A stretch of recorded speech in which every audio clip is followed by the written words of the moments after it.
परिपाठांतर्गत आजचं पुस्तक परीक्षण घेऊन येत आहे ईश्वरी. नमस्कार, माझे नाव ईश्वरी रामोड राठोड. मी वर्ग 6वी शिकते. मी जिल्हा परिषद प्राथमिक शाळा पारडी या शाळेची सूचना मंत्री. आजच्या परिपाठांतर्गत पुस्तक परीक्षण घेऊन येत आहे मी. पुस्तकाचे नाव आहे कस्तुरी मृग. याची संपादिका आहे अर्चना मॅडम.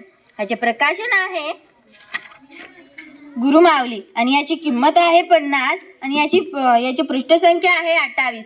याचं मुखपृष्ठ फार छान आहे. याच्या मुखपृष्ठावर कस्तुरी मृग दिला आहे व त्याचे बाळ दिला आहेत आणि याचं मलपृष्ठही तेवढंच छान आहे. याच्या मलपृष्ठावर या पुस्तकामध्ये कविता लिहिलेल्या मुलांचे इथं फोटोसुद्धा दिले आहेत. मला हा पुस्तक फार आवडला. या पुस्तकामधून मला वेगवेगळ्या कविता वाचायला भेटल्या, वेगवेगळ्या भाषांचं मला सौंदर्य बघायला भेटलं. जेव्हा मी हे कविता वाचत होते व त्या कवितांचा अर्थ लावत होते ना, तेव्हा मला फारच मज्जा येत होती. मला यामधली सर्वात जास्त आवडलेली कथा आहे म्हणजे कविता आहे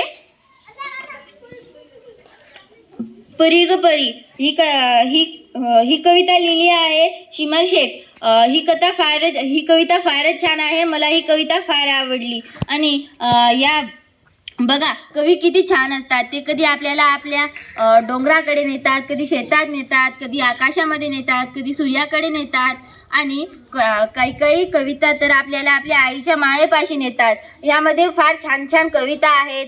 आणि ह्याच्यामधले हे जे कविता लिहिलेले मुलं आहेत ते माझ्यापेक्षा काही मोठे आहेत, काही लहान आहेत आणि काही माझ्या एवढेच आहेत. म्हणून मला माझ्यामध्ये पण जिद्द आली की मी पण असे लिहू शकते. मला पण भाषेचं सौंदर्य येतं. म्हणून मी पण आता अशा कविता लिहायला स्टार्ट करणार आहे. मला हा पुस्तक फारच आवडला. तुम्ही पण हा पुस्तक एकदा का होईना नक्की वाचा. तुम्हाला याचा मुखपृष्ठ आणि मलपृष्ठ पाहिल्यावरच हा पुस्तक वाचावंसं वाटेल. धन्यवाद.